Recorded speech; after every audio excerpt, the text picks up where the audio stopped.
friends and foes. Welcome to Brushwork Podcast. My name is Stephanie Scott, and today we're talking about managing multiple income streams within your art business with special guest Kristin Rae Cronic. Kristin is both an abstract and a realist painter. She works in many different materials, many different mediums. She teaches classes. She's a live wedding painter. She produces products with her artwork on it, and so much more.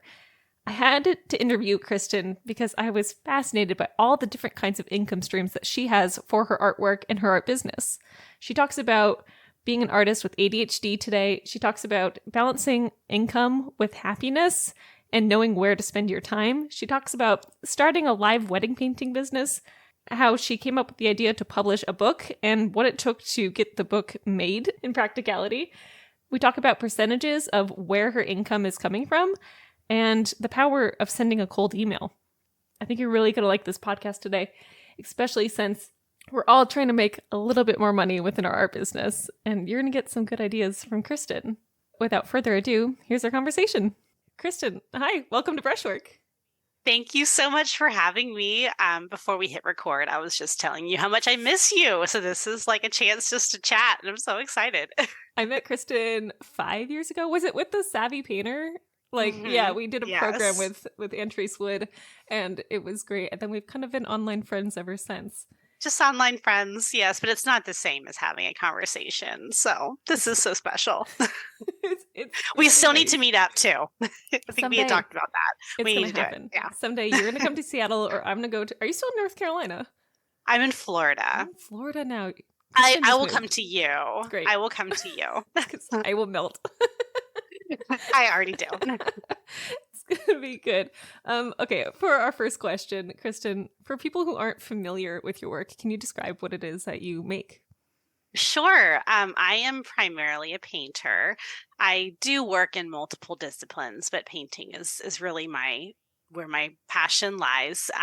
And honestly, my paintings take a lot of different forms, but the thing that links them all together typically is expressive brushwork, intuitive uses of color, a lot of emotions, but the paintings themselves will look like impressionist narrative oil paintings. They'll also be more abstractions and a little bit of everything in between.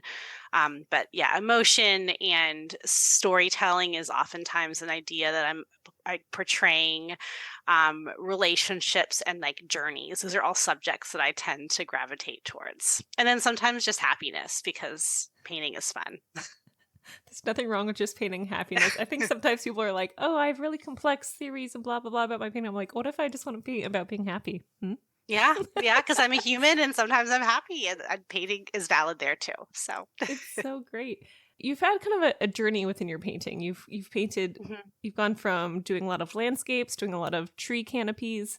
I think you renamed that series at one point, but you have I feel like a lot of light in your paintings, and that's something that I really noticed throughout all of your work. You've done some abstracts. You've done a lot of, I want to say, maternity-related paintings. I noticed when I was going through your collection, I was like, oh, but there's a lot of like beautiful like figures here of like parents and children and things like that, and that's really nice. And then lately I've been seeing a lot of fruit. That's been my I just moved, I needed something fun, and that kind of popped up. My practice is very intuitive, and I kind of allow things to just evolve as they come, unfold. I just had a critique with Austin Thomas, and she said that, let it unfold. And I was like, that's exactly it. Like, I don't really go in with an agenda. It's more, I kind of just try to make every day if I can. And then I'll have just flat files full of just these little experiments. And then sometimes I'm like, oh, this is the mark that I was trying to figure out over here in this more like representational oil painting. But then sometimes I'm like, oh, but this right here, this would be really interesting if it was like gouache on paper. Like, what would this look like? And that's kind of, I try to just like respond with curiosity and then allow them to take the forms that they do. You have no limitations on your work. It's like, do I want to try oils? Do I want to try gouache? Do I want to try making giant friendship bracelets? So I need to make more of those. And it's very like, I don't know, it's a huge range of just human emotions that you're working with. And I feel like you definitely go through some eras, like our favorite Taylor Swift, where it's just like Like, this is the Great word. landscape era, and this is the bracelet era, and this is my era of like going through my MFA and things like that. And it's fun to watch your evolution happen and the unfolding. Thank you. It's very Thank you. cool. I really see art making as just a response to living, and we're all multifaceted people. Mhm. And that's like, I will say, like, visual art's kind of like the only thing I have. Like, there's some people who are like really great writers or like comedians, and they have all these things. Like, for me, it's just art. So I think that's why it takes different expressions, because we're different people. We're complicated people, and we have complex emotions and thoughts. And then sometimes we're just trying to exist in a world that's hard. And I kind of allow all of it. And I think my biggest fear is to be forced into some box somewhere. Yeah. Like, I want to just continue making whatever feels right at the moment. And I hope, this is my question. This is my theory, or my thesis, I guess, of my creative life. Yeah. It's like, can I have a lifelong, pursuit of the arts that involves design and things that are cute on a tote bag or a note card, as well as something that's more sophisticated and maybe a more exhibition museum setting? Like, can all of these coexist within the same artist? I hope they can. I hope so. I love that. And I love that you're turning all of that curiosity also into your business as an artist. And one of the major things I wanted to talk to you about today was taking all of your ideas, which you have like more creative fire than anyone I've ever seen on the internet, and turning it into a revenue that, is one of the supports of your family and your life.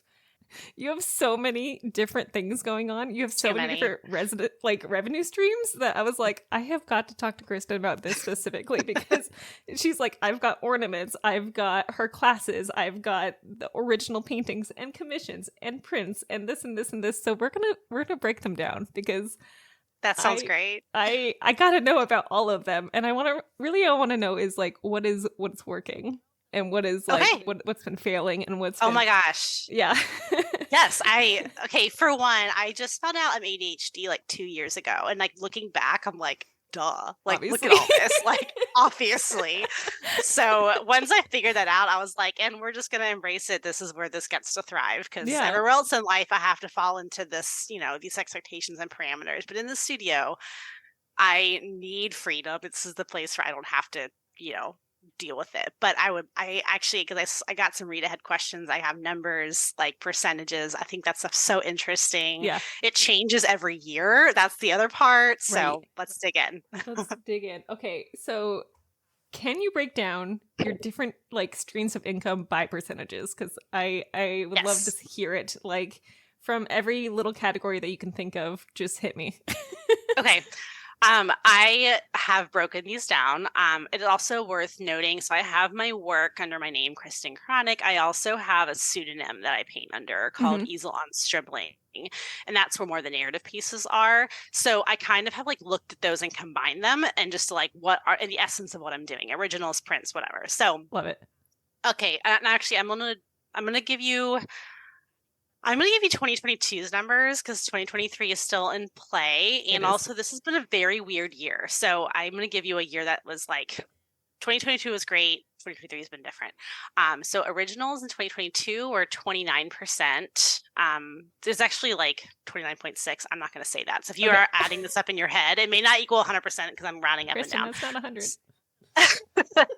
29% is originals. Prints is 11 or 12%. I have live painting, which is 11%. Freelance teaching is 2%. That's like online classes. I also am teaching adjunct, which I don't count here, because that just is like, I kind of think of that as just like a day job, not as like in my art business as much. I do commissions in total, I'd never advertise those. These are just people ask for, is about 13 to 14%. I have been dabbling in products and wholesale. And so I think of them differently, because products, I was like, okay, that's directly from my website. Right. That's mostly Easel on Stribling. That's 21%. Wholesale, and that includes a book I made. Wholesale, something I've really been loving, which is last year was 9 to 10%. And then I have 0.67% for a few of these little random things here and there that don't have a bucket. So that was last year. That's fascinating. That is surprising. There's some numbers there I'm just like, wow. So how do you choose which one to pursue more? Because I'm sure you've made major changes from 2022 to 2023 of what worked and what hasn't. Like when you said, I don't advertise commissions, but they take up 13%, which is more than some things that you do advertise. Like what directs this? Yeah, that's a great question. I think it's taken me 5 years to come to this. I want, in a dream world, the work that I just come up with that bubbles out of me every day. That's what I would love to primarily make my living off of. Mm-hmm. But it doesn't. I've learned that's a harder one. It's harder to sell, but it's the one that makes me the most happy. And so that's what I choose to share and talk about. But the rest of it kind of just comes to me. And depending, and honestly, that's the reality is since this is part of how this is how I contribute financially to my family. I don't have the luxury of saying no to a lot of things. Right. I also am at peace with that too, because as long as there's boundaries around them, I can only do so many commissions a year. They're rewarding. They're also very draining. So in life painting, same, like they're wonderful. They're so much fun. I can't do them every single weekend. Like I just can't. So that's kind of it. I allow them just to come to me and I'm open. And honestly, they're different every year. And I just try to have enough space in my studio where I can respond with a yes to be open to it. Like I never planned on live painting. That was something that came to me. And then I was like, actually, I kind of like this concept. And I like the fact that I can plan it. It's a year out basically. So I know when it's coming. I know when there's going to be drier months. And so that's kind of it. It was just having some margin to say yes to what people are already asking of me. Wow. Let's get into live wedding painting. This is okay. a huge part of your business here. How did you get into the field? How did you even hear about live wedding painting when you were like, I should try this? I had a bride ask me, and this was in 2019, maybe late 2018. They asked me, and I was like, hell no. Why would I want to do something like that? That sounds terrible. And then we met over dinner, and she was just sharing like what she was looking for, and I was like, okay, fine, I'll do it, but like I need the space for this to not work out. Like, this just sounds really intense. Yeah. And I did it, and it was really intense. Like I didn't like plan the night well. I was like, she wanted me to watch her first dance. And I was like, I need to paint during that first dance. Like I can get someone's like face done during the first dances. Right. Like that's like 15 minutes I really need. So that first one, I don't think I breathed the entire night. But then afterwards I was like, okay, if I just like if I practice a few things specifically, like how can I like maybe capture faces quicker? Sure. So very targeted practice there. Mixing my palette ahead of time since it's an oil. I was like, I actually really love this idea because this is the only thing that I can plan more than a month out. I feel like most of the time things just kind of happen. And I do love spontaneity, but not when it comes to paying bills. And so I just was like, this is pretty cool. Like this concept that like 6 to 12 months out, I'm booking things. And so I can see, I can kind of plan my year. And so I kind of just like, okay, like committed to it. I made a little webpage and, started my portfolio. And then honestly, I think I started by reaching out to like wedding planners that were local, and just in like some venues. And then a lot of it became SEO and word of mouth. And then COVID happened. So this has been like the weirdest thing because 2019 was solid. 2020, I had a solid year booked. And then and that was like my like rest. I was like, okay, at least I know I can pay myself this year. And then all of a sudden, within 2 weeks, like everything just disappeared. Correct. And then everything was rescheduled for 2021. So that year was like ridiculous. I think I had 3 weddings in 8 days between Miami and Savannah. So that's like, if you're not on the East Coast, it's like, I don't know, 8 hours of driving. And I was just like, that was my limit, I learned. And then this year, so 2022 is normal. And then this year, a lot of vendors had this experience. I had a very low booking year. And I don't, maybe it's just kind of an overcorrection from the madness of 2021. And then next year I have a pretty normal at this point it's booking about where it used to be. So Yeah. that would be great if it continued. Wow. Y'all, I want to encourage you to visit Kristin's website at this point, because I was like looking at your wedding painting page that you've made for this, and it is outstanding. Like, the marketing on it is so good, and like she's like, I'm gonna solve problems for you, and I'm like, what kind of problems could a wedding painter solve? But then you like look at it and you're just like, this is genius. And I just, if you need a great example for a website, you should go to Kristin's. That is beside the point. I'm going to stick to wedding painting because I have to be focused. Y'all, we have so much to cover today. It's too much. Okay. You went into your first wedding painting totally like you're a beginner in it, obviously. You were like stressing out. You're not breathing. That's hysterical. And can you describe what like a typical wedding day is like for you? Yeah. Like the lead up for this process? Yeah, and I think as I follow a number of wedding painters now, and I think everyone has their own process, which is kind of cool too. I have learned, for me, I really enjoy the spontaneity of the moment, and also for me, a lot of it has to do with placing the people within a scene. So there's a narrative element. I think that's more in mine. Some people just kind of focus on portraits. I really enjoy the story. So ahead of time, once we're booked, my only really stipulation is I like to know what moment I'm painting beforehand. I try to get at least a month beforehand. Usually it's 3 months, just because Right. For the couple, things get chaotic that last month. So I just like to know. I never want to go into the wedding day not knowing what I'm painting, which, and it's usually like, sometimes it's just a portrait, sometimes it's the exit from the ceremony, sometimes it's the first dance and they really want the party. Like, and there's usually like a couple of words. And so like I kind of try to respond to the painting as that, like, yeah, I want movement and fun. I'm like, okay. Or I just want it to be simple and us. I'm like, okay. And so I go into it knowing that, Yeah. and I have a really good, like, usually the weddings I have also have wedding planners. Sometimes they don't. So if they have a wedding planner, they'll typically give you like a minute breakdown of the day. And so I will kind of Incredible. layer that based on, it's amazing. And they're usually pretty on top of it too. So I will kind of layer that and based off what they want. Like, every wedding is the same and every wedding is completely different. And the environmentals are changing. Sometimes I'm painting outside, sometimes inside, sometimes there's pink light, sometimes there's natural light. And it's just like, there's a lot of these factors. So I like to get what I know ahead of time.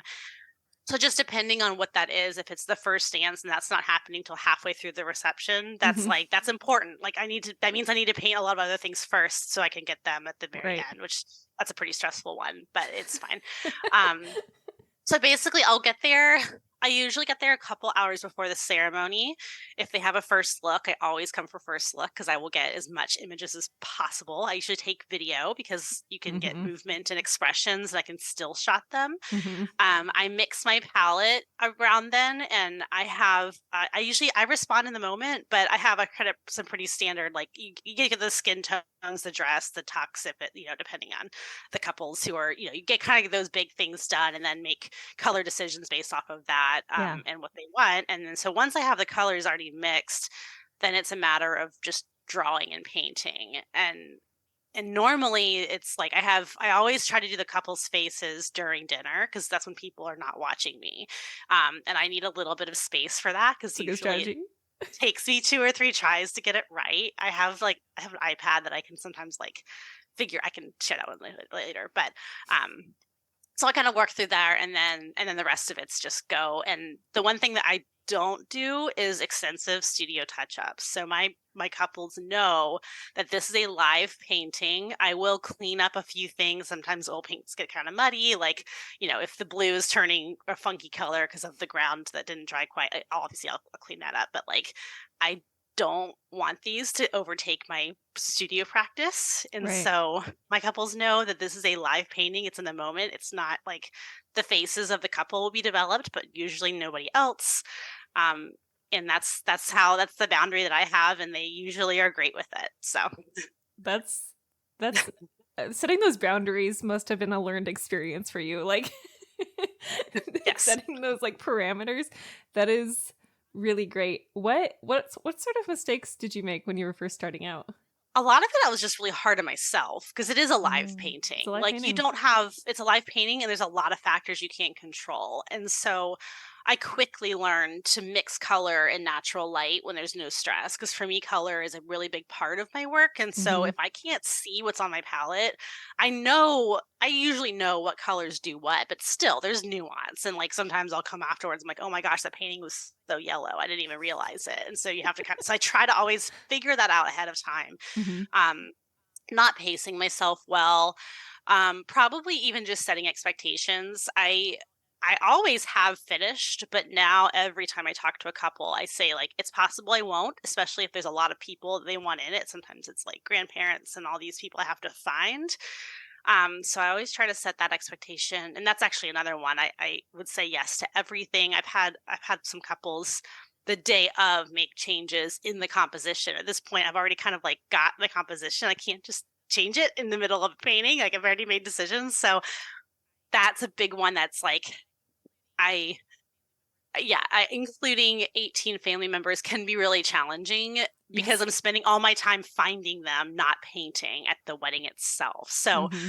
I have started to like do less of that because I just find it just makes it more stressful. And again, I end up like having to focus on that more than other parts of the painting that may need more attention. That is great advice. Set expectations and don't overwork yourself. Yeah. And sunscreen, bug spray, snacks, and water. We love to don't assume you're going to be fed. That is for sure. Can you talk about your packages and how much you charge for these sort of things and how that's changed Yeah, over the last couple of years? it actually hasn't changed much. Mm.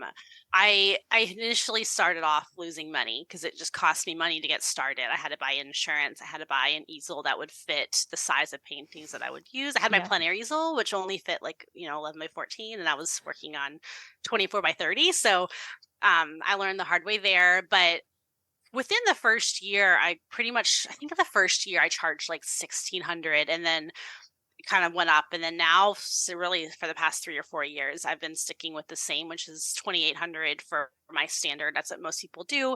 Yeah. And then I have a bigger size that I think is like 32. I haven't changed that. For me, I just found that's about the sweet spot for like it's something that's not, you don't really, I mean, you don't need anything in a wedding technically. Like you can get a elope and it's fine, but like this is kind of more of like an extra thing someone will do. Mm-hmm. And for it to be worth, they take a lot of energy. Like there's amount, like they take up just space in my life. And so, especially since they're Saturdays, I have 3 kids. Like I realize like I can't do them too often. Like one a month is that'd be perfect if it was one a month. Yeah. And so I thought it's kind of a combination of like what I need and what the amount of space and energy that they take up, and also like they are intense, and so like there's a lot of focus, and so that's kind of how I have priced it out. And again, yeah, I think I'm good. I think we're gonna stay here. It's about right for my area. I love that. You are charging not just for the day itself and the painting, you're charging for all the planning before and all the meetings and all the like dealing with wedding people. It's a lot of work. That's a really cool branch of your income. I really I admire people who do wedding paintings, and I would never want to do it. It sounds so intense, and bravo. Amazing. I will say the couples are like, I don't think I've had a single couple that wasn't wonderful. Every once in a while, it's a family member that actually will be more challenging, but Mhm. typically the couples are like awesome. So I mean, the they're kind of person that wants to hire a live wedding painter is just cool. like, like you could have gotten a photo booth, you could have gotten like something else, but instead you found an artist, and that's just so sweet. they are so sweet. Let's switch tracks here a little bit. I want to hear about another one of your incomes that you have recently had a show with your alias, Easel and Stripling, and that was really cool. A museum show with your art and your paintings. Yeah. And can you talk about that show? Yeah, I mean, I kind of have to talk about the origin before I get to that part. Yeah. And so Easel on Scribbling initially started as a painting project. I kind of started for myself. I knew I always wanted to do it, and I would say probably since 2009 is when I was like first like, oh, maybe 2008, like I want to do this project. Wow. But like, and I would say like that project is kind of what guided me in how I learned to oil paint. Like I really loved alla prima impressionism at first, and now since my tastes have definitely expanded, but like initially that was what I was just really drawn to. And I always had it in my mind it would be to do this project, and then we'll see where it goes from there. And so I started it. Like, I mean, I had been intentionally learning technique and how to paint Right. since then, right? But like, I didn't really start the project until 2018, and I wanted to tell this story, and the reason why is because I went to the Naval Academy and was in the Navy, and I didn't really know. I knew it felt like the right fit for me. It was like, that's it. It was just like, I was there. It was like something about it really, like, really called to me. I ended up serving on ships. Like, there's just something really interesting about that world. Yeah. Didn't know what to expect. When I was a senior in high school, I discovered some photographs by a guy named Pete Souza. He actually became Obama's official photographer. So when I found him, he wasn't as much of that, but now he's like huge. So I just discovered he just basically followed, it's our version of boot camp. And I just, these photos, like, this was before social media is what it is now. Like, this was the only thing I had ever seen that was so honest, and they helped me. And so I was like, I want to go back and pay it forward, like in my own way, from my own perspective. And so, which come to find out, it's a totally different perspective. Like I definitely focus more on the people and empathy and community. And I've just over time realized that's a very common theme that tends to pop up in what I'm trying to say, is this idea of connection and togetherness. And so, yeah, I started in 2018. And I think right now it's probably like 170 paintings, maybe more. That's amazing. It's a lot.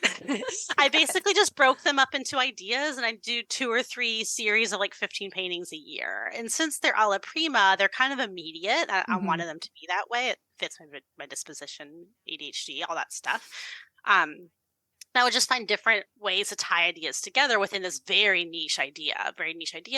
And then in 2020, I think, or maybe even 2019, I had pitched the idea to the museum that's at the Naval Academy. And I couldn't believe it. They called me back that day, and they're like, this is something we haven't seen before, but we just really like the idea. And it went from like 5 paintings to 20. And the 20 was like, okay, there's 170 or whatever we're at now that I've done within this idea. But I was like, okay, if I could boil it down to just 20 moments, this is what they would be. So the curation aspect was really helpful for me as an artist, to be like, okay, what is the essence of this experience? And here it is. They ended up acquiring them. So they bought all 20 and for their permanent collection, which was so cool. Congratulations. Thank you. And then that ended up loaning it to another national veterans museum that's in Ohio. And so it just like, all of a sudden I'm like, this is so much bigger than I ever thought it would be. And so it actually just went down last month. It was up for 6 months at the National Veterans Memorial and Museum in Ohio. And so they're a veterans museum. It's not a, they like to say they're not a military museum. There's not like tanks and guns and all that stuff. It's about stories, and it's about like the people who had this experience. And it's a very diverse group of people, and so they were like, yours kind of fits right in with what we're doing. It's like, here's this idea of a story, and it's like a different perspective. And so yeah, it was so cool. One of the most creative, fulfilling things I've ever done. To the paintings were not even for sale. So all we did was sit there and like talk about a story, which was like, that's so cool. I almost wish that we didn't have to make money. I absolutely wish that we didn't need money, because it's so much more fun just to make and just enjoy it.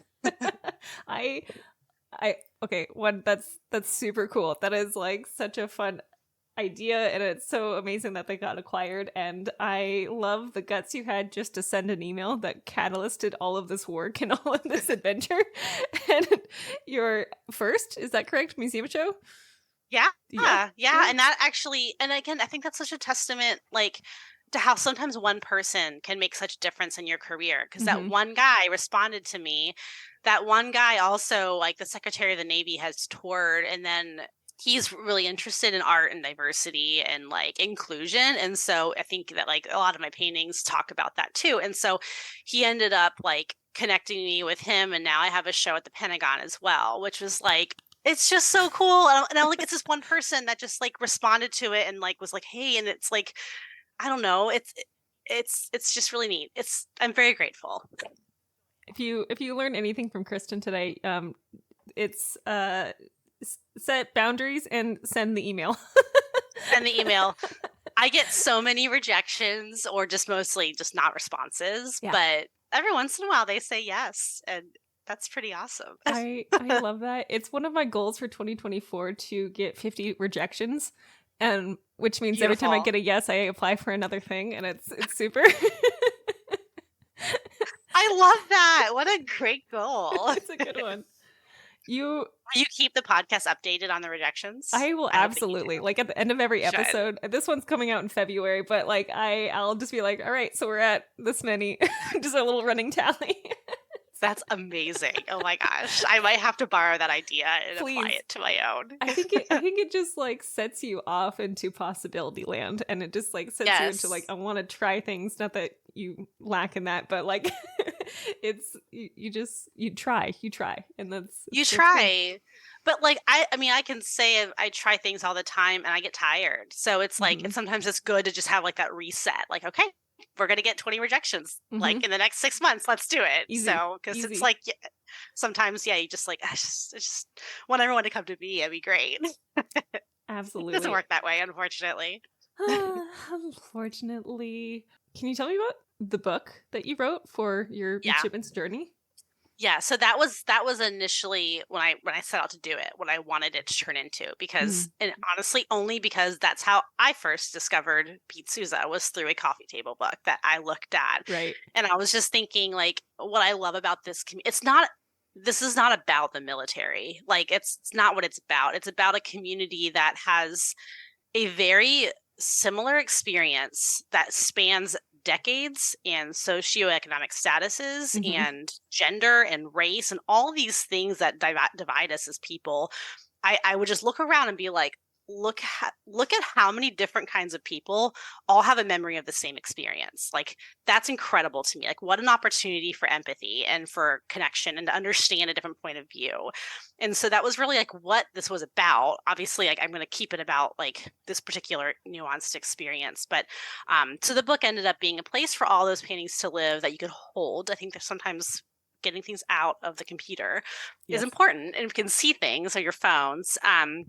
I did include prose and just like little moments about it.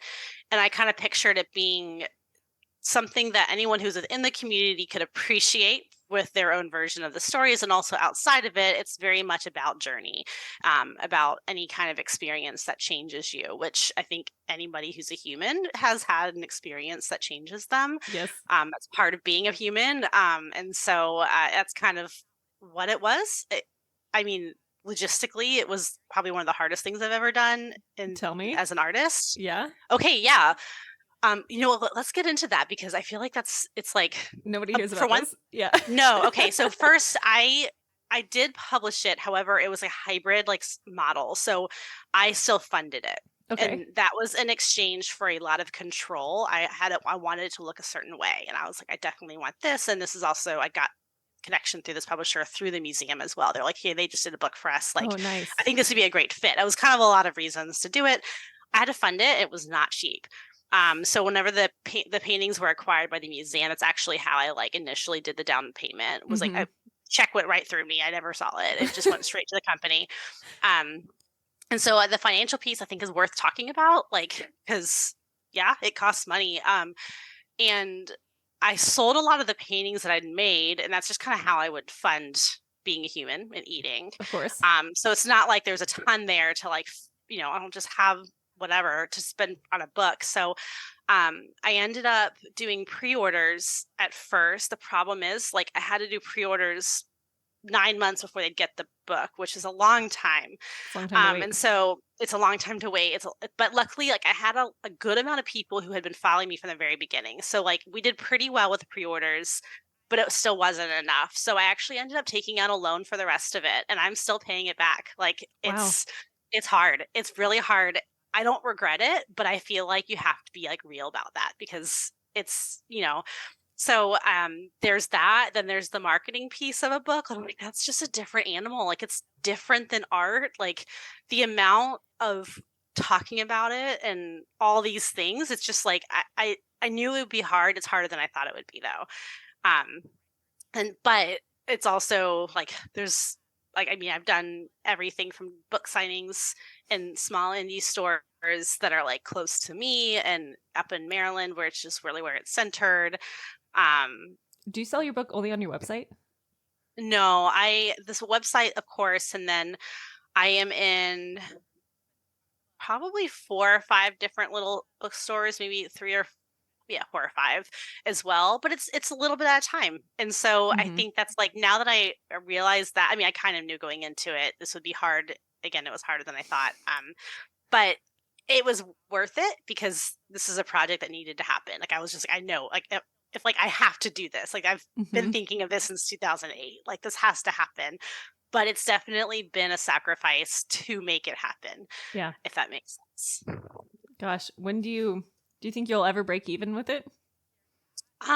They say with books, typically you don't until the second printing. Mm. I don't know though, to be honest, if I could like, uh, we'll see. You'll see. We'll see. And that's okay, honestly, because it's opened up the doors because I do enjoy making products too. And I'm kind of big, like I want my paint, like, I just feel like my paintings need to live as paintings. And so paintings and prints, every so often I might do a puzzle if it feels right. But like for the most part, paintings and prints. And so but I do like to design. And so it's sort of like the book is like, oh, but then I also have like greeting cards and like other fun things that are like, because sometimes painting takes a lot of emotional and mental energy. And Mm-hmm. like designing on my iPad is like, oh my gosh, I can just sit here and like watch a movie and it's cold outside and I'm maybe feeling sick and I can make something still. So that's kind of opened up like more of the wholesale product side as well. Um, I recognize if I focused on just maybe 2 or 3, I'd probably be less frenetic and probably more profitable, but I have too much fun doing all of it. So Hey, if you're here we are. happy, you don't have to be profitable. You can just be an artist and it's be great. Like, not that there's anything just about it. I do like the fact that you are making products and you are getting them into different design shops and with different companies. You've made, so from what I know, you've made greeting cards, you've made puzzles, you've made fabrics, you've made a book, you've made ornaments. Is there Mhm. anything else I'm missing that you've created? Well, with my regular art under my name, it's really just ornaments and sometimes cards. I actually want to do some more though, because I enjoy design. I enjoy fabrics and all that Yeah. stuff. So I want to kind of like grow that a little bit just because it's fun. With easel and scribbling, let's see, we have books, greeting cards. I do an ornament every year. That's kind of a collaboration. I love the idea of collaboration, and Mm-hmm. so sometimes with easel and scribbling, I'll actually purchase something like I'll collaborate with another maker that does something entirely different that would fit our audience. And so like one year I worked with a girl that made these cute bracelets. And so like I said, here's what I like, here's the inspiration, go. And so Yeah. I bought them wholesale from her and then I sold them retail. And so like sometimes I'll do that too. But being a retail, like that's a lot. I don't I think I've learned I think I really appreciate people who do retail and I'm gonna live more on the artist side probably to make stuff. 'Cause that's a beast, man. Since we just had the holidays, let's talk about the ornaments more specifically. You put them in a shop. Let's see. Is it Riley Art in Pieces? Is that the one you put them in Missy, yeah. recently? Perfect. Yeah. I've always loved when artists do ornaments because I like to buy them because it's just like it's like a little gallery on my tree. I Cute. like the it's so fun. And I also like I love it because I touch an ornament every single year. So it's actually like sometimes you like walk by past a painting and like you almost get used to seeing it or something. I don't know. But like as an ornament, like I touch them all. And so like I Hmm. just like love the concept of them. So I have bought them many times just as like, oh, my friends have made this, and that makes me think of them. And so I've always wanted to make some, but I never found like the right medium and right way. That wasn't like I'm not going to do a full on painting on an ornament. That's just like that's It's a lot of way work. too much. It's a lot of work, and also why like why. And so last year I finally I just a lot of my work that's under my name has uses nature motifs. Hmm. And so finally I'm like, well, what if instead of painting nature, I painted with nature and allowed color to really be the story. And so that's where kind of the idea was first born. And so I started last year using moss to just make different textures and play with different color stories. So I buy the ornaments just like pre-made. I paint them and I seal them and do all that. It's plenty of work just there. And then this year I was like, you know what? I think I'm going to allow these color. I'll probably make the similar ones every year, but like every year add a couple colors and concepts based off of the creative output of the year. And so this year I was out of my house for like 6 months. And at one point we stayed at the beach for a few weeks. And so I got lots of inspiration at the beach. I think my husband calls it the beach album, like when country artists go and like go to the beach. Yeah, we're in our beach era. And at the same time, there's an author that I have become friends with who has been writing books of poetry about her grief's journey with her mom. So her mom passed away a couple years ago, and she's got basically one book a year. That's kind of like the year of her mom's passing, the year after, and then this next one coming out. And she ended up having me do the covers for them. And I was like, I just feel like it's too perfect to like not miss. Like the beach, there's this poetry journey that I've been able to like enjoy this relationship with this girl. And so this year, as I used like instead of moss, I used bubbles, like legit like dish soap in a straw. Like, I look like a crazy person. But the effect was exactly, it was so freaking fun. Like my husband comes home, he's like, "What you doing, Kristin?"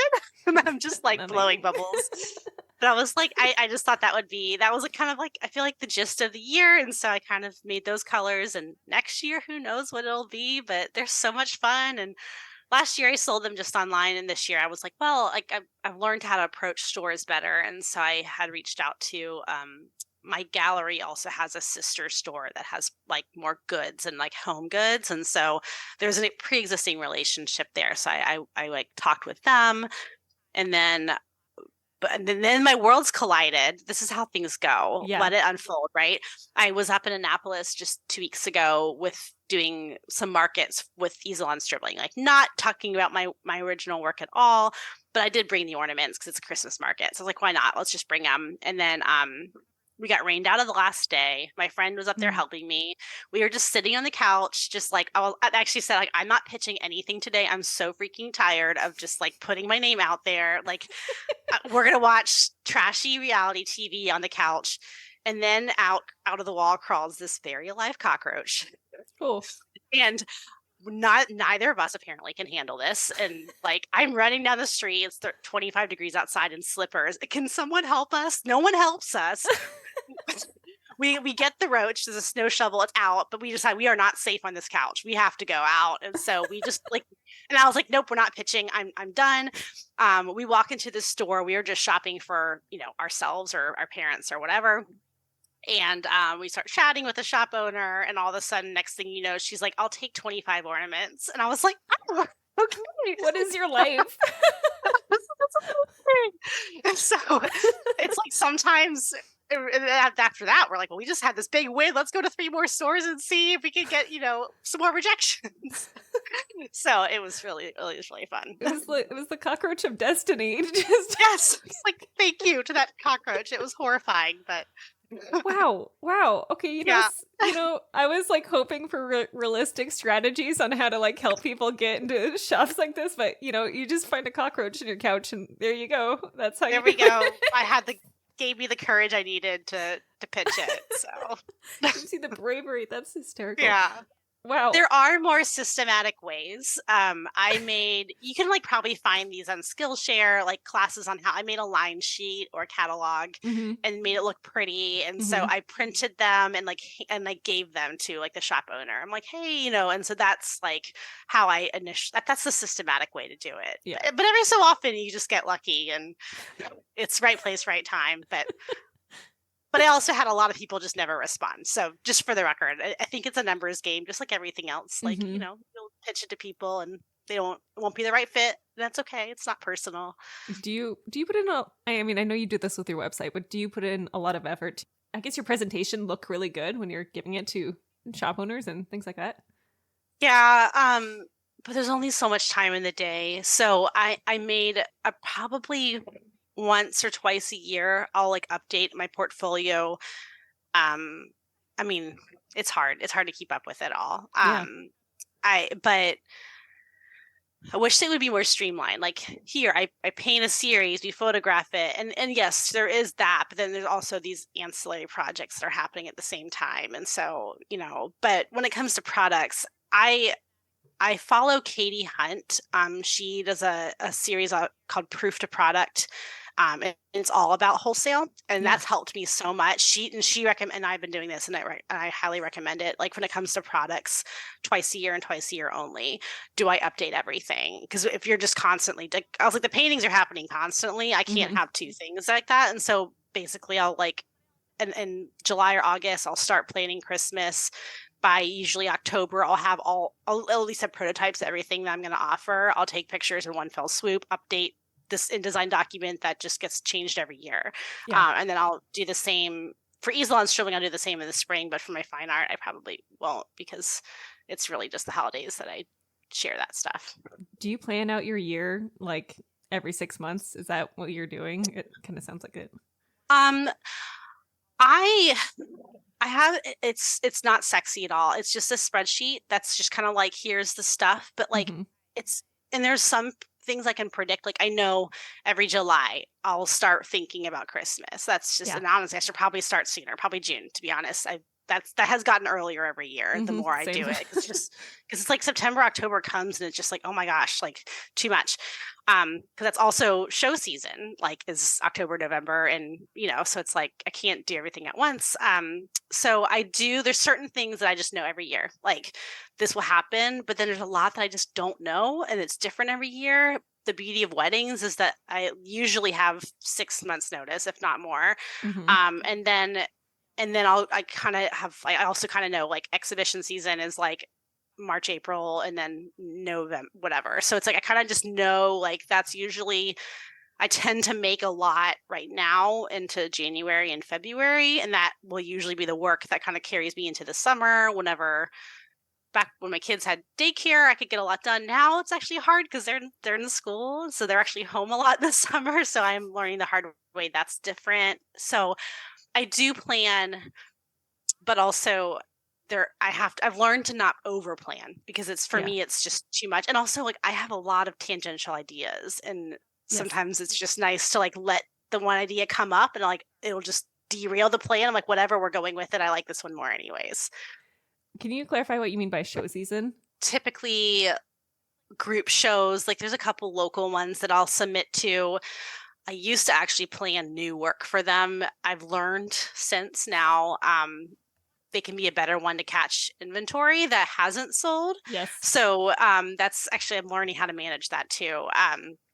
But there's like 2 that are local to me that I've pretty much done every year. They're great for that. They're just like, you have your 10 by 10 foot square, and I don't have to man it. I just give the work. It's there for a weekend. What sells. And so these are like art fairs. There's shows more. I don't love standing out like in a tent. It's just too much. I don't have that much energy. So there's usually that. Maybe I'll apply to a call for art. Like it's different. They tend to often be in the spring and then in the fall. I just feel like that's just always where they seem to be. But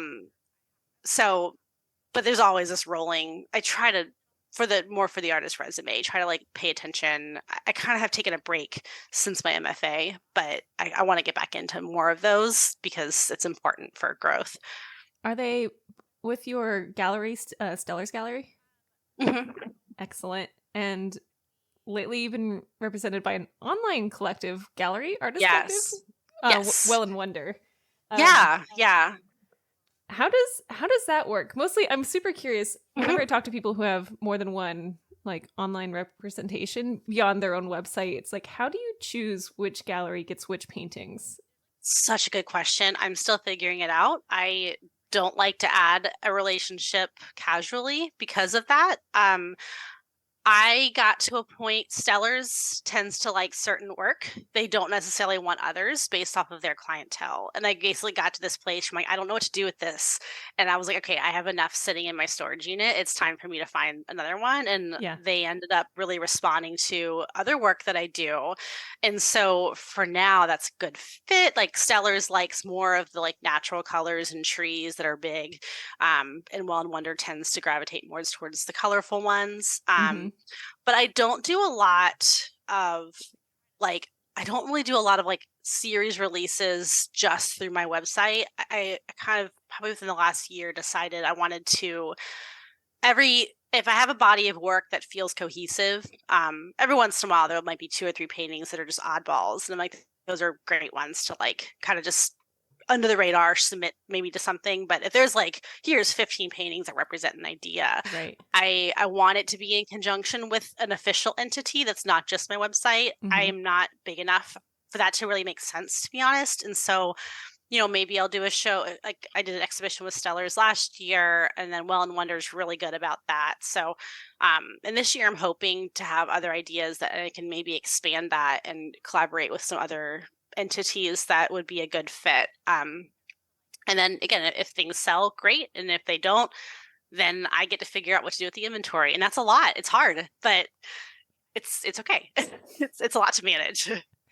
It's interesting. In Washington, it's really common for galleries to want half of everything that you make, no matter what, if you're in a relationship with them. Oh, And so whenever I'm like, oh, interesting, like Stellars is out of North Carolina, and I'm like, oh, that's interesting that it's like what you give them is what they work with, instead of like from your website and things like that. So I was going to ask you about like your contracts, but I don't think that's a problem for you. yeah. I mean, Stellars, they actually have one in North Carolina, but they actually are also in Florida, which is Oh, where I nice. am.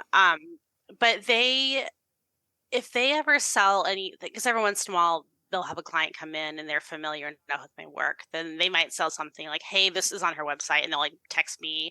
And then obviously that's like 50-50. Like that's how Right. we do it. But that's just a conversation that we had early on. I was like, hey, like, out of respect, like what do you expect? And so for them, they just want exclusivity for Jacksonville.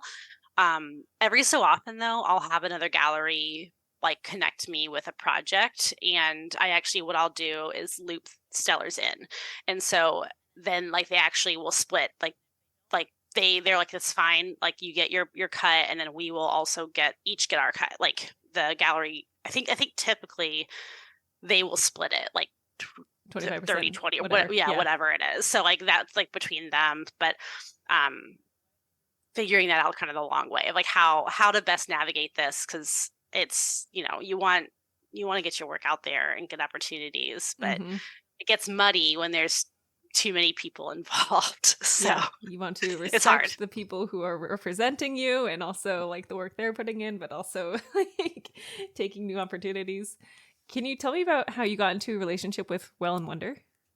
Yeah, it was I just had a local friend that was involved, and we had met for coffee years ago, and she had told me she was starting. I'm like, oh, that's cool. But I was in the middle of my MFA. I'm like, I am in no space right now. I cannot handle another relationship. But then I graduated, and I was like, I don't know, I feel ready. It was, kind of that moment. And so she actually gave me a warm intro. They only take, I think it's like 40 artists at a time. And they Mm-hmm. just so happened that they had an opening like within a few months of that email.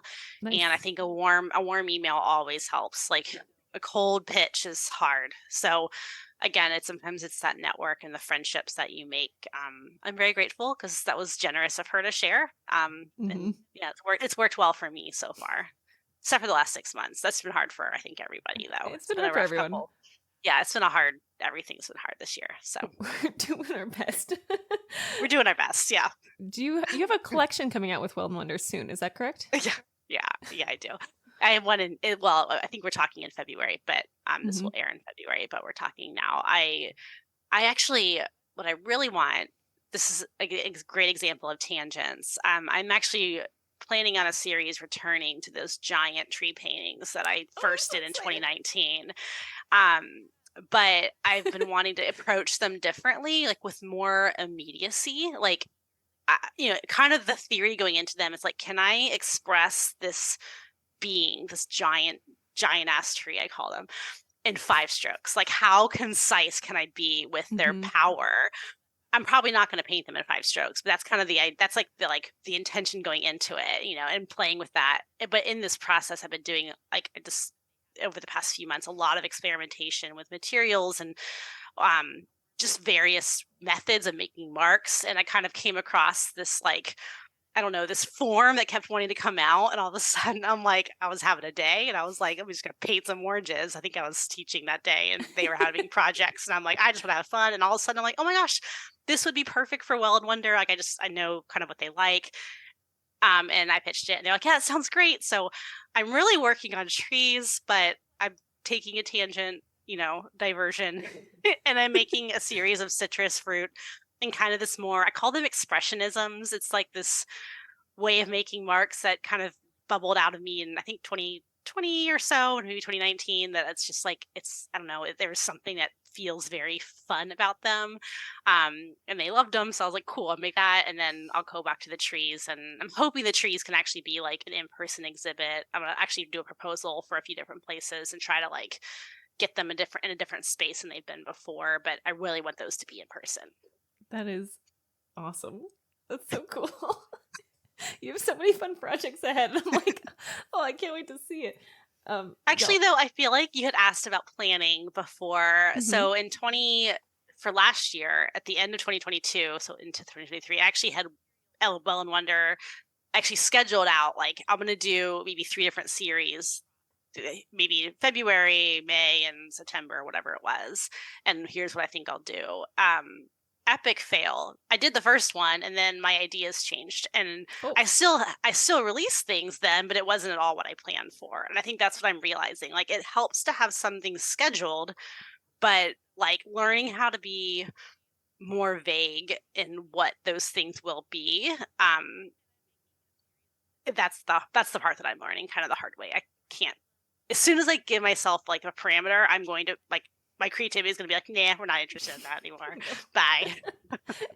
Giving yourself room to breathe creatively while also in a contract with a business is a tricky balance, and it takes practice. It's hard. Yeah. It's hard.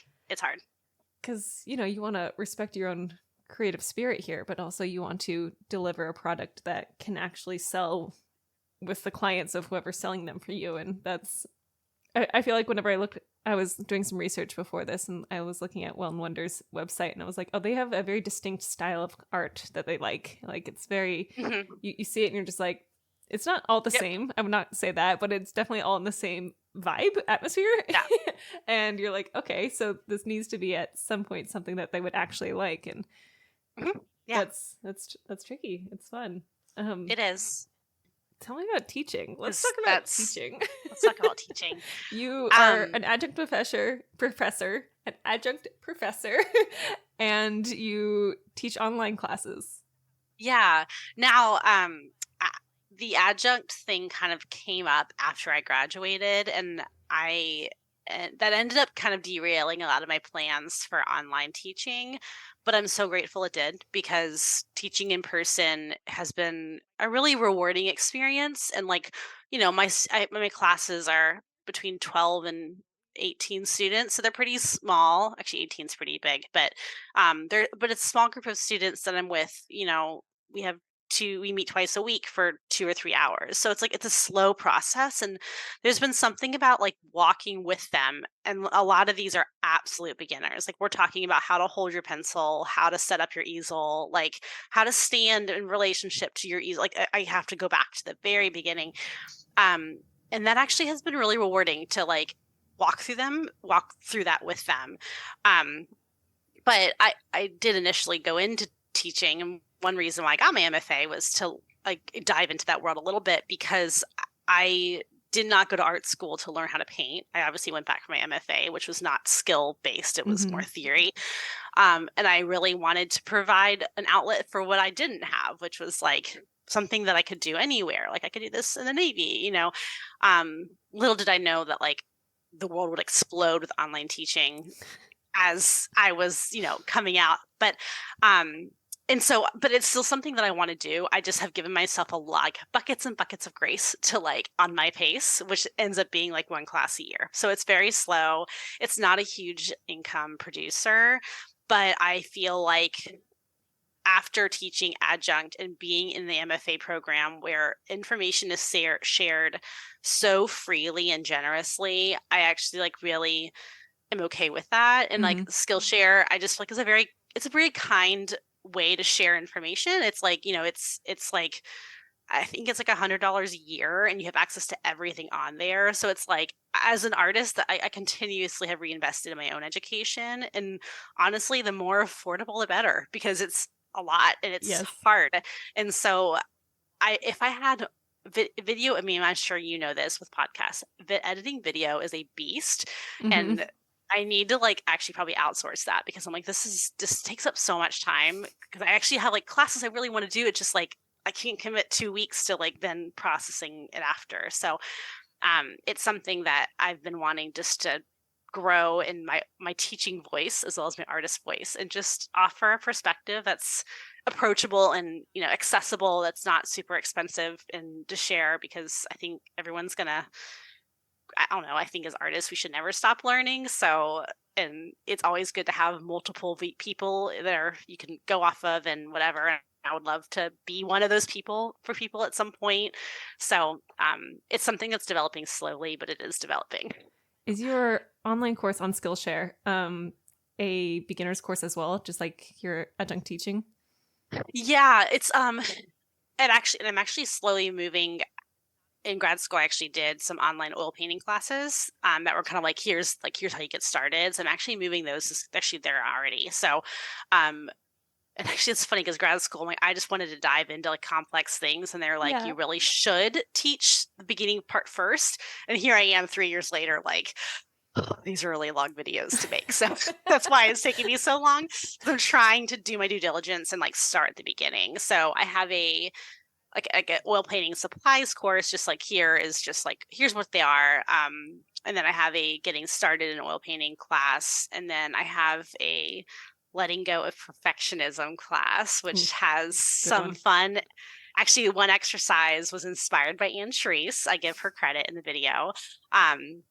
So things like that to help loosen up. And then I want to do one on painting people good enough, because I feel like that's like wedding painting. It's like, it's a good enough. And I was like, I want to do that one. I think that's the one I want to make this year. So we'll see when it happens. I feel like if you hired a video team, or at least an editor to help you, you would crank out so many videos. Like there'd be so many good ones of like how to set up for live wedding painting, and then how to like sell your live wedding painting package, and then like how like you have so much creative knowledge, and I feel like you could just like turn them out. But my other question is, are these profitable? Are these things that are like actually making you an okay amount of money? Not right now. Just when you consider how much, I mean, it's free to be on Skillshare. So in that sense, it's not like I'm losing money doing it, but the amount of time they take up to make versus how many, like the algorithm, I be honest, every single time I publish a class, something is wrong. I'm like, I've read that stupid thing so many times, and then they have to take it down, and like I have to fix it. And so it just like, for me, the algorithm just tanks every single time because you don't have that first push. But it's also like, it's okay. Like I'm doing it because I want to share. And I think, and everything can't be that way though, of course, but I do hope that like as I make more, it becomes a better consistent stream of income, because I do legitimately like sharing. And I think it's important. And a lot of the things that you're teaching here are very like evergreen content. They last over and over. It's like you learn how to make oil paintings the same way for 500 years, and a couple products get updated here and there, but it's the same.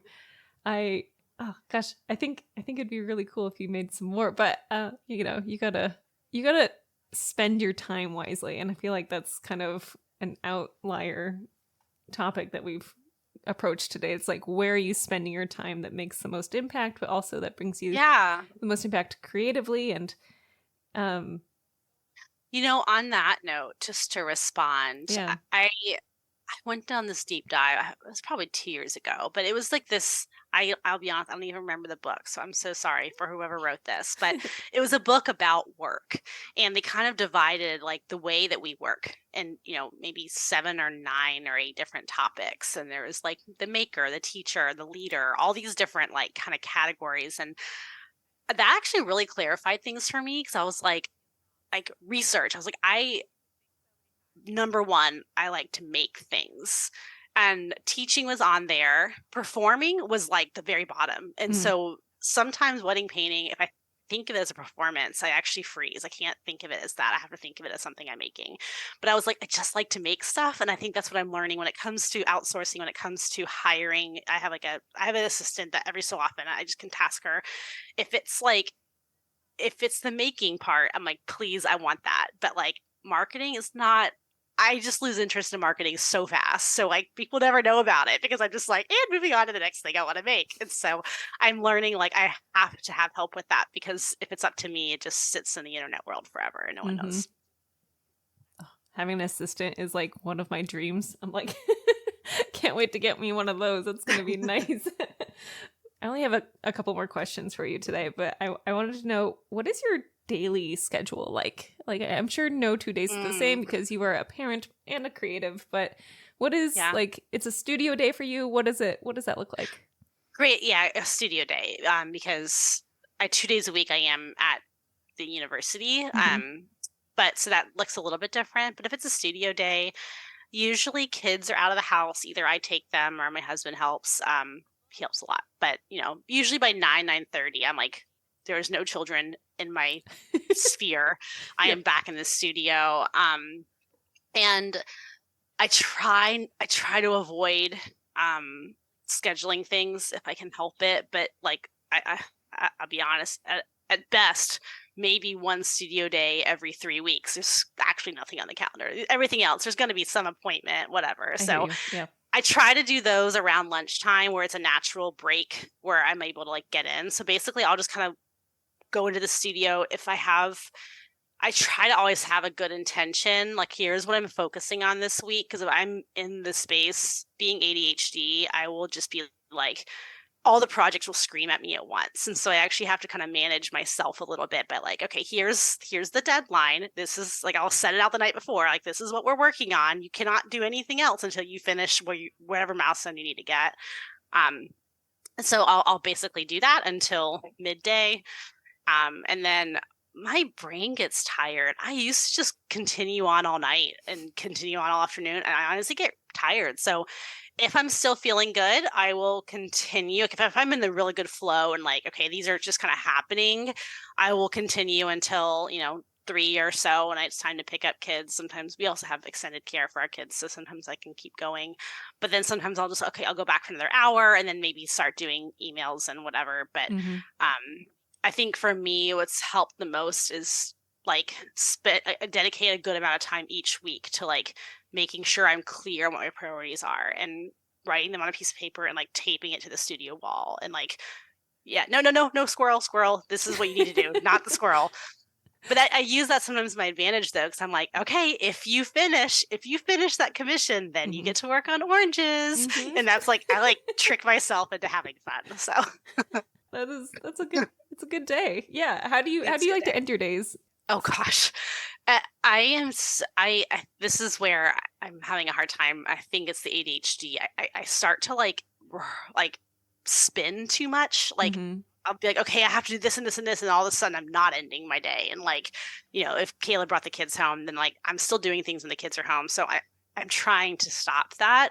And so recently this has been really cool. I've been picking the kids up at school end, but I now live where I can walk to their school. So I like walk to pick them up and come back, which is a really good like mental block, and then my studio is now in the garage and I'm opening up the garage door and they will come and like paint in the studio with me. Your kids make with you? Stop. They so do, which has been my dream. Like my old space was too small for that. And they have their drawer and their shelf and they just make the floor, they just paint all over the floor and that's fine.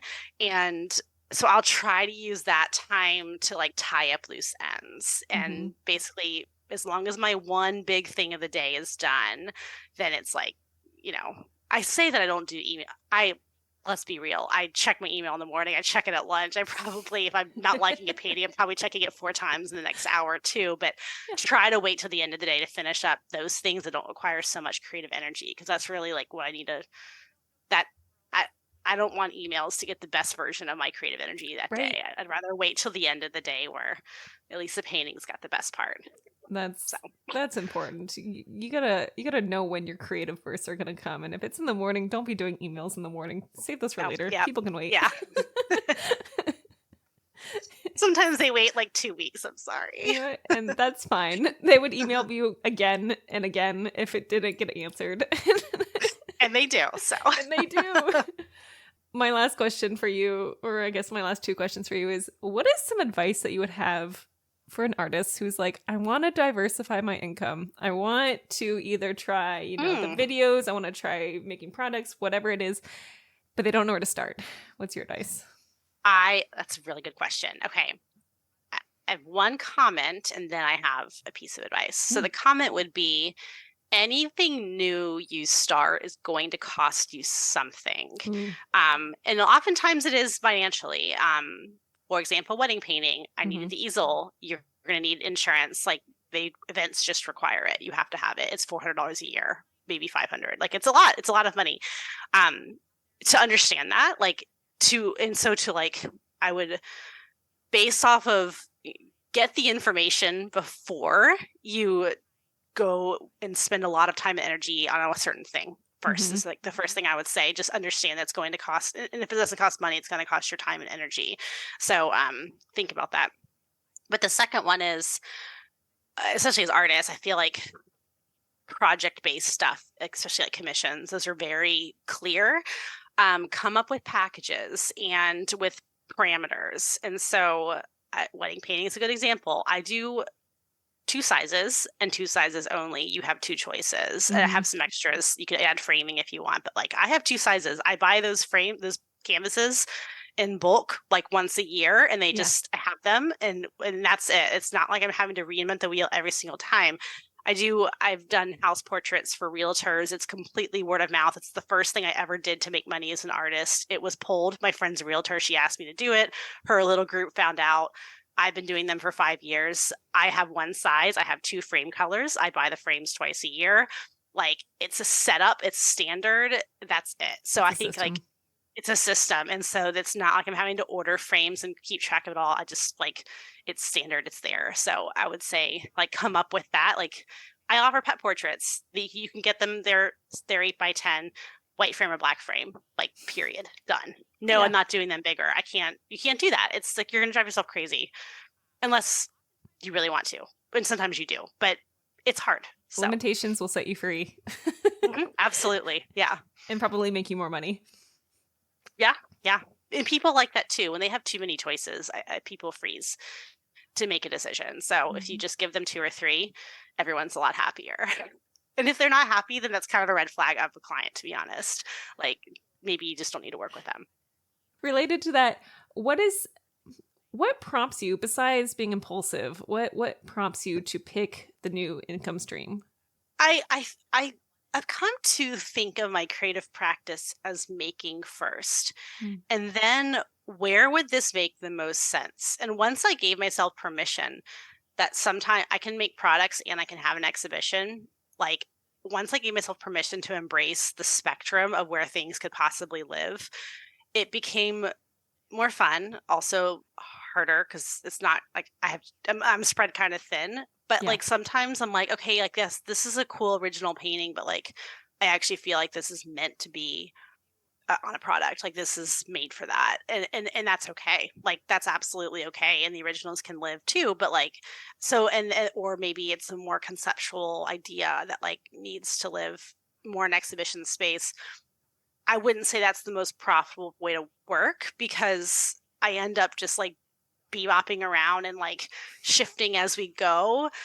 But I have found there's enough things that I do that, like live wedding painting commissions, like live wedding painting, like, I don't like, there's no marking those down. Like, that is what eat from. The other things are so variable. I have to have more space in my budget for those. So for me, it's about I make the work and where does it need to live? How does it need to show up in the world? And that's where then it goes. So if it's online teaching, it's because I want to share information, but I want to do it in a way that's accessible, that doesn't involve physically going to a space. Okay, online probably is the best way. And what's the most affordable, since accessibility is like important to me? Probably Skillshare. Like that's probably to make the most sense. So Yeah. that's kind of how I think of it. And then to be honest, editing video was harder than I thought. So that's why it's been slower. That's why it's been a slow process. You're going to run into road bumps and you must keep going over them. It's going to work. That is some beautiful advice, and listeners, I hope you take it to heart when you're trying to think of what else could I do to make some money but still keep it under the art umbrella.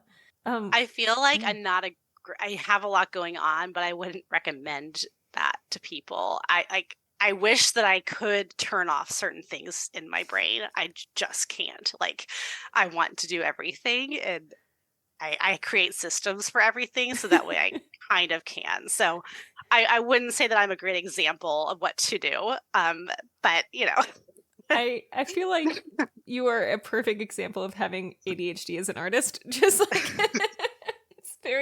it's very clear. And the majority of people listening probably aren't going to pick 10 income streams to have, but maybe like 1 or 2 extra, and that's usually will keep it going. And it's still good advice. It's very funny. I don't know if I'm a good example. So learn from it, apply it in a way that's healthy. We're learning, and we'll be great. We'll be great. So good. And by the way, I let things sit. Like, I do ornaments once a year. You know what I mean? Like, it's not like all these things are happening every single week. It's just like, I may have at most 2 or 3 things in a week that's a focus. We have seasons. So that means some things are dormant. Yeah, some things are dormant for a while. Weddings, I have like a 4-month break. I'm not doing weddings for a minute until they come back, and that's okay. That's perfect. What's next for you?